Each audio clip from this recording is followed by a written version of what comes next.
Welcome everyone, greetings of the day. Welcome to AKtU e-lecture series. I, Dr. Vibhuti, Professor Head, Department of Management Studies, Rajkumar Goyal Institute of Technology, Ghaziabad, will be dealing with the different aspects of employee relation and labor laws.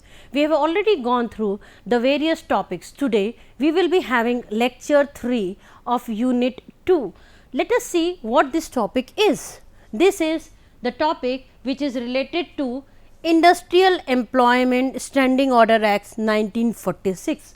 As we all know that this is a very important area, because now let us see what is standing order first, because there are many individuals who might not be knowing, or there are many employees who might not be knowing what are these standing orders and why are they important.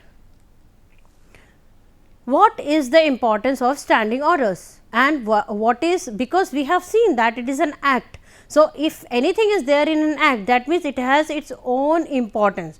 So, this standing order, now what is the importance and why do we have this standing orders?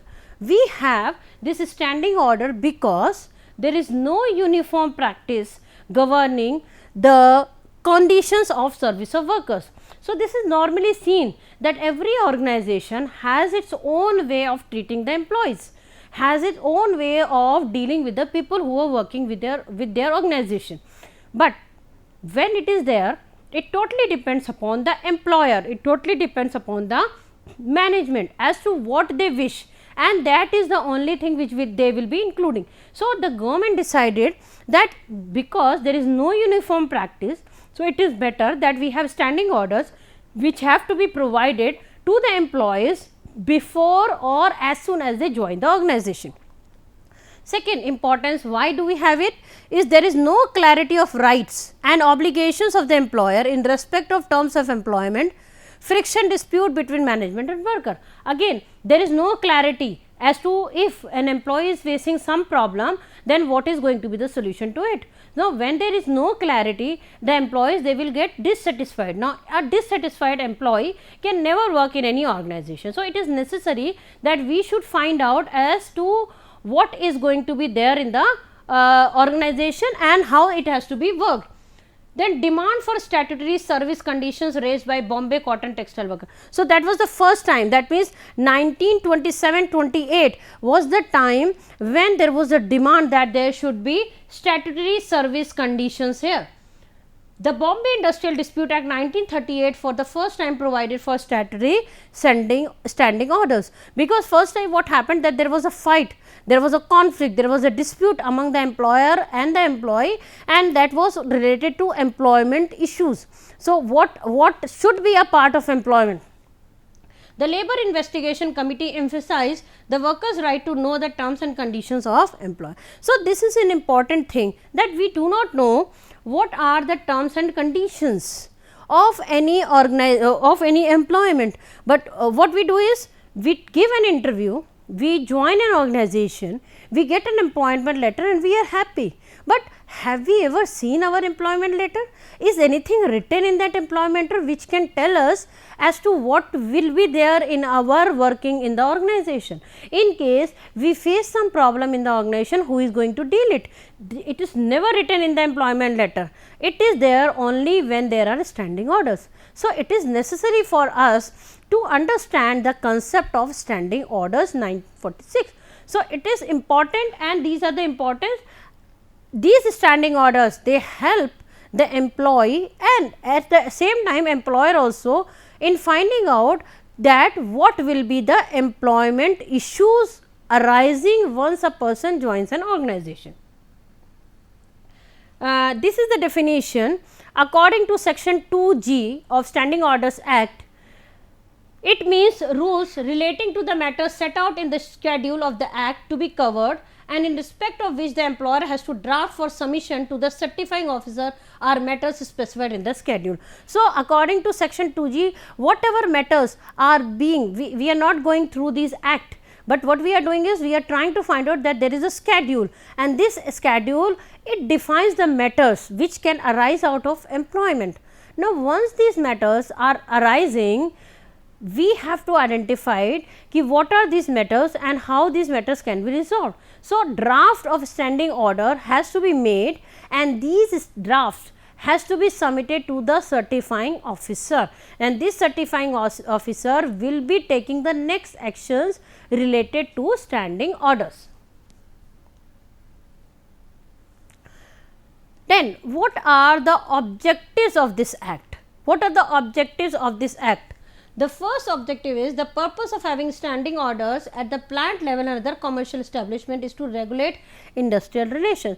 Now, we have used the term industrial relation. Let us see what is industrial relation first.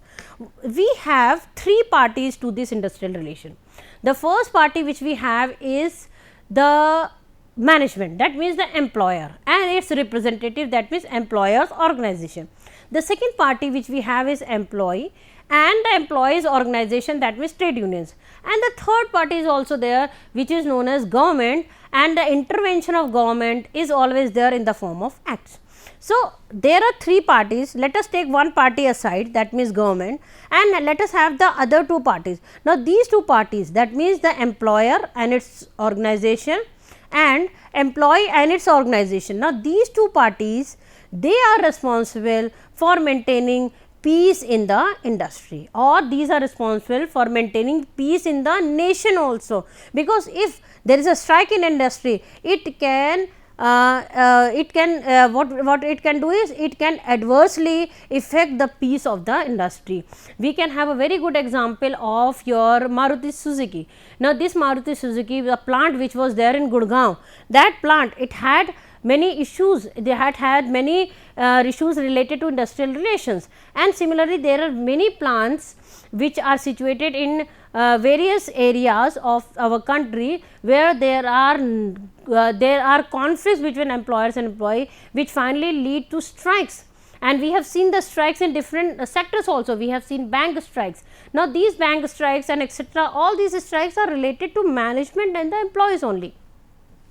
So, the first thing which this act fulfills is to maintain the cordial relation between the different parties and to regulate the industrial relations. Second is, these orders regulate the conditions of employment, grievances, misconduct etc., for the workers employed in the industrial undertakings. So, they regulate the conditions. They regulate the conditions means, for example, employment. Now, let us take the example of employment. Now, employment, what you are supposed to do in employment, that is being decided by whom? That is being decided by your management, what you are supposed to do. And it happens that you have joined for one position, and because you are working in a sector, you are supposed to do something else. So, at that time the standing orders will work. Your standing orders will help you in telling that this particular issue or this particular work is not your work and you should not do it. So, you can have standing orders in front of you and you can tell your employer that this is the thing which I am not supposed to do. Similarly, grievances. So, if there are grievances, then also we can tell the employees, or sorry, we can tell the employer that both the employees and employer, they can tell each other that this is an issue which is not related to grievance.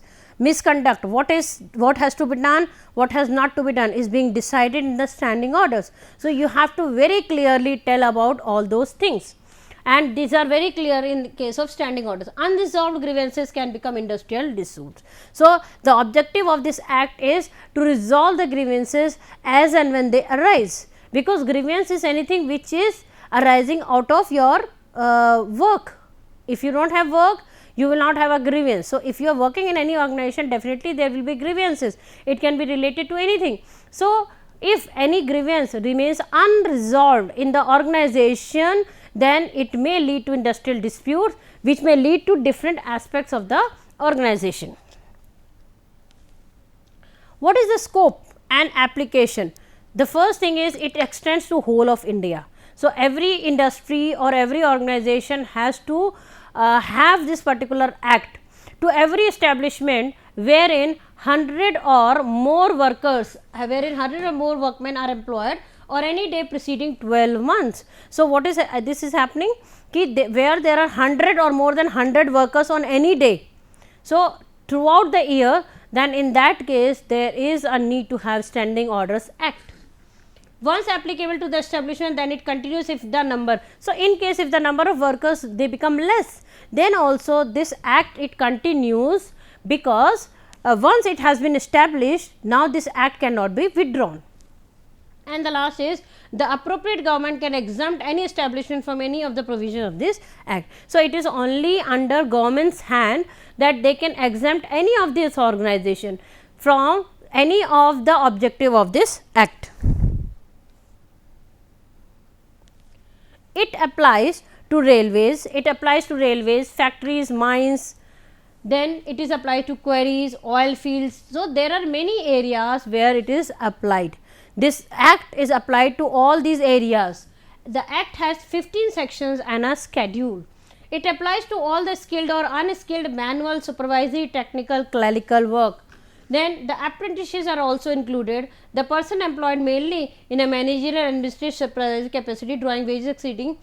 Now, these are certain areas, these are certain terms which have to be used in case of standing orders.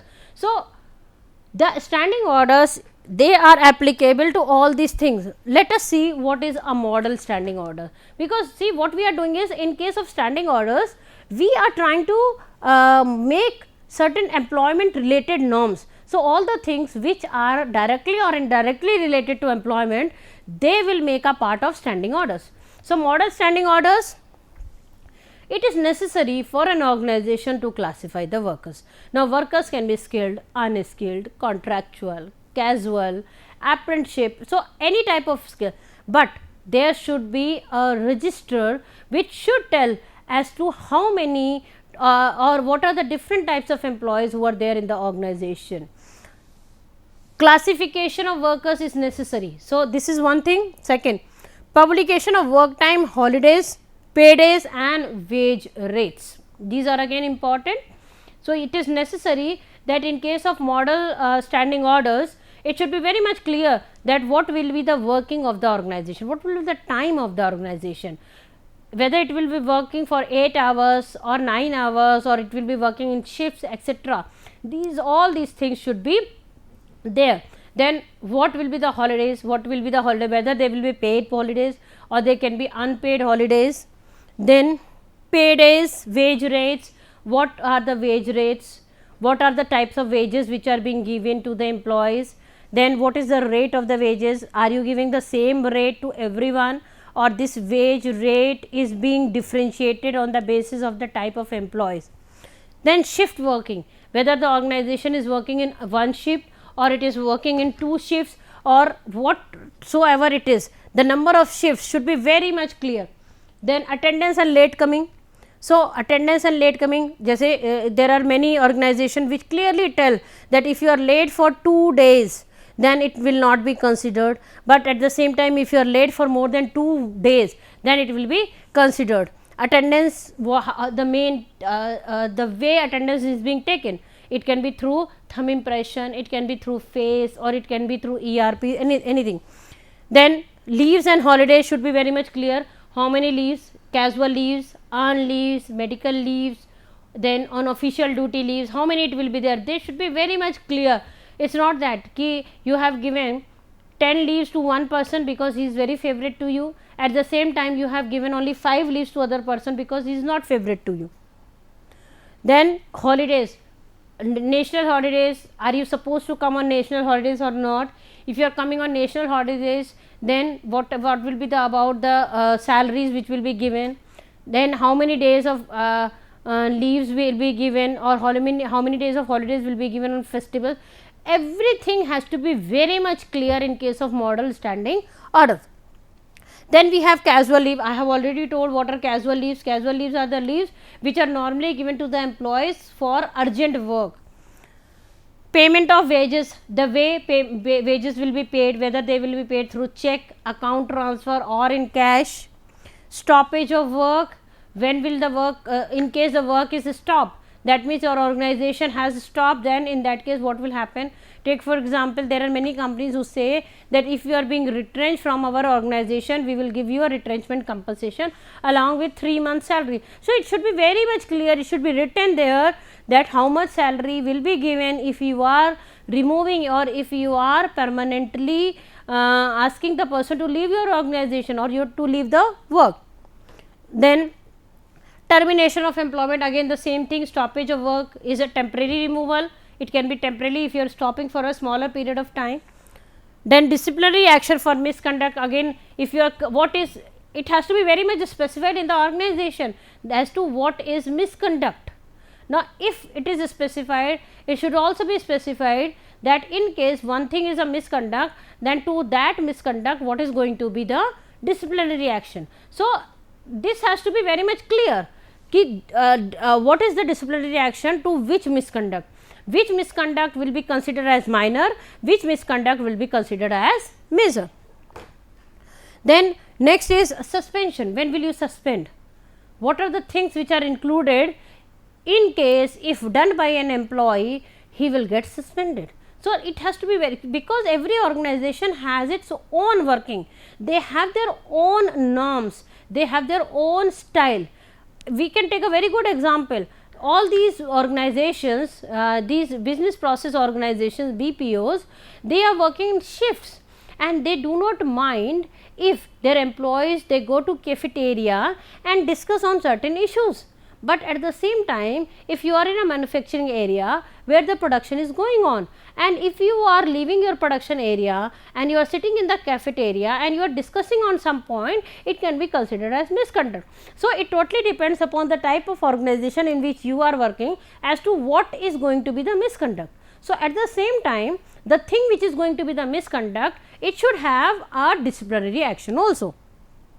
So, suspension, then dismissal, why you will dismiss an employee, what are the criteria which will be included for dismissing the employees. Then you have complaints. So, again this would be there in the standing orders. Then the submission of draft standing orders. Now, before we take submission, let us take one thing. Now, in this case of model standing orders, there are certain things which are related to your payment of wages also. There are many organizations who are giving the payments and they are transferring the amount in the account. Now, they keep on changing the banks. Then when you are changing the bank, then also it has to be properly specified or informed to the employees. So, beside these are few things which have to be included in model standing orders. Besides, there are many other things which can be included in model standing orders. For example, you can include the promotions also as to after how many years the promotion will take place. Then you can decide the designations also, that what are the different designation at which the promotion will be taking place. So, everything has to be very much clear in the standing order, so that the employees, they start working as per the standing orders. Take for example, if your standing order is very much clear and it says that an employee will be promoted once he continues when he continues 3 years of working in any organization. So, that means your mind will be very much free that you will get promotion only after 3 years.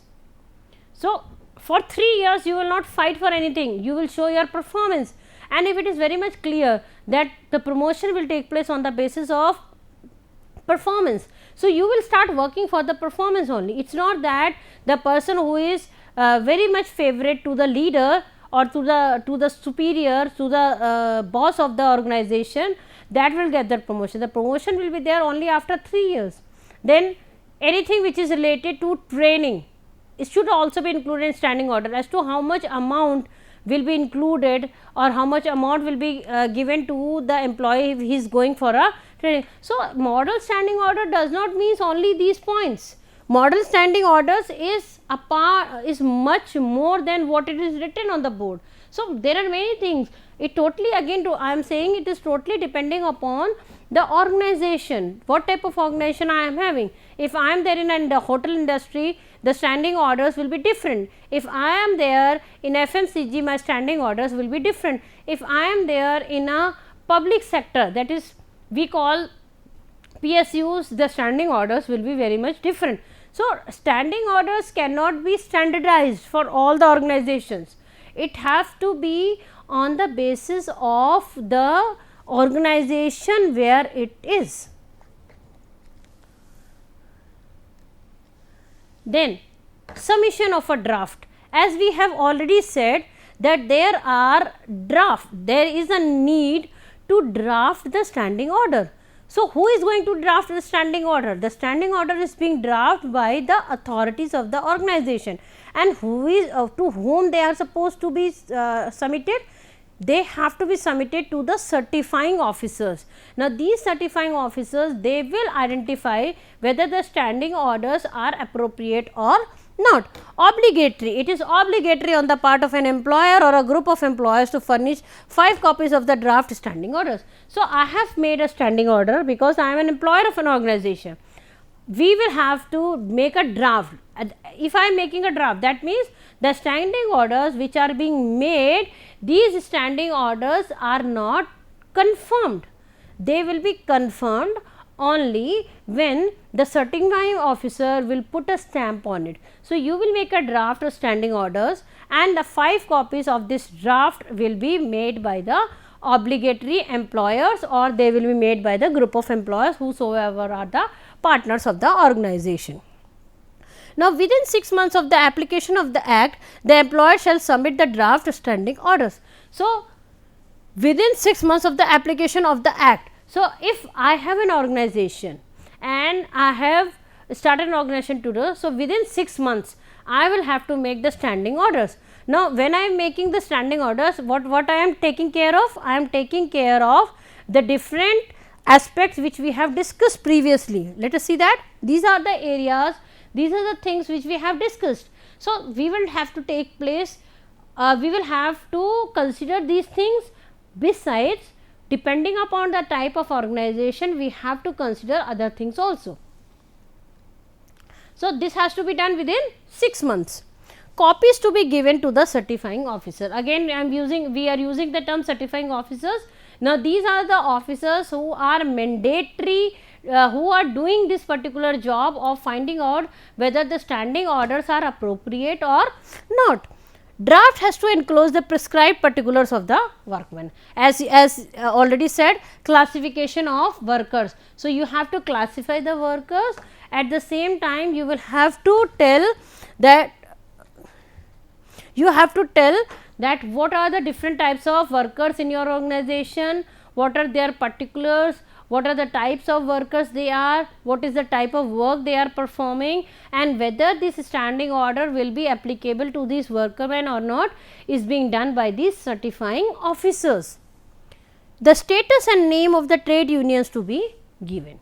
So, again, if there is a trade union in your organization, its name has to be given along with the state. Now, when I use the term status, now when they are status means these trade unions, they may be registered or they may not be registered. If the trade unions are not registered, they are considered to be illegal trade unions. If the trade unions are registered, they are considered to be legal. So, you will have to tell whether there are trade unions in your organization, one. Second, whether these trade unions are legal or illegal. So, if they are illegal, then again the things will be different. If they are legal, the things may be different. It has to take all matters set out in the schedule. So, we can see we do not have the standing orders here, but standing orders act has its own schedule where the matters related to employment are being discussed. Now, these matters related to employment, these matters have to be taken care when you are making the standing orders. And when we talk of matters, the matters are very similar to what we have already discussed. However, depending upon the type of organization, they can vary one or two. So, these are the things which we have to keep in mind when we are submitting the draft standing order. The first thing is it is obligatory on the part of employer to submit the draft standing orders. 5 copies have to be submitted. It has to be done within 6 months, and then they have to be submitted to certifying officer. Then in that we have to give all the particulars of the workmen, and at the same time we have to tell what are the different trade unions in case there are more than one, and at the same time we have to tell about the status of trade union, whether it is legal or illegal, and we have to consider all the matters which are related to the schedule of the standing orders. Procedure for certification of standing orders. Now, when we say standing orders, the certifying officer receipt of the draft standing orders from the employer. So, what the certifying officer is doing? They are receiving the draft from the standing orders, draft of the standing order from the employer, and it forwards the copy of the draft standing order to the recognized trade union of the establishment seeking submission of objection to draft standing orders, if any. So, what you are doing is, whatever standing orders are being prepared, by the employer, that standing orders, the draft is being received by the certifying officer. They are being received by the certifying officers. Now, these certifying officers, in case there is a trade union in the organization, these certifying officers, they will submit that draft to these trade unions in case there is any objection from the side of trade unions. The standing orders, they came into operation on the expiry of 30 days from the date on which the authenticated copies of the standing order are forwarded to the employer and the workman by the certifying officers. So, this is again, as soon as they receive the things from the trade union, just after 30 days it comes into consideration. The conditions of employment which will be binding on the employer and the workman from the date when they become operational. So, whatever conditions are there in the related to employment are there in the standing orders, they are being binding on both the employer and the employee. So, this is how the certification of the trade union is being done. Then appeal of standing orders.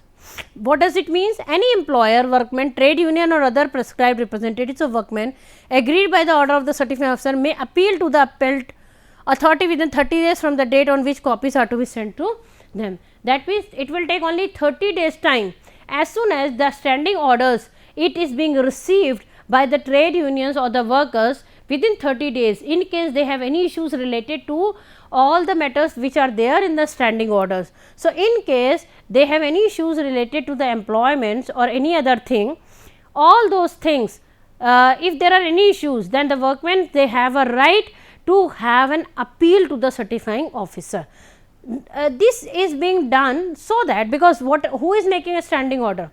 The standing orders are being prepared by employer, and employer will try to find out all those things, or they will keep all the things in the standing orders which are beneficiary to them. So, in that case, there can be certain areas where employees may not be beneficiary. So, in that case, what happens? The employees may feel aggrieved. So, any aggrieved employees who feels that the standing orders which have been let down, these standing orders are not as per their requirements, or these standing orders are exploiting them. So, in that case, if such is a situation, the employees, they can have an appeal, but it has to be done within 30 days as soon as the standing orders are being given to them. The appellate authority may confirm the standing orders as certified or may make modification or additions to render them certifiable, and it has to be sent the copies of the same to the concerned person within 7 days of the order. So, once this appeal is made, so what will be happening? The authority or appellate authority or the certifying officer, they will try to find out whether these standing orders are appropriate or not. Now, once these standing orders are found appropriate, so within 7 days these standing order has to be made confirmed and has to be applied in the organization. Then this is again one term which is being used in the standing orders, that is subsistence allowance. Now, what is the subsistence allowance? Let us see what is subsistence allowance. Where any workman is suspended by the employer pending investigation and inquiry into complaints or charge of misconduct against him, the employer shall pay to such workers subsistence allowance.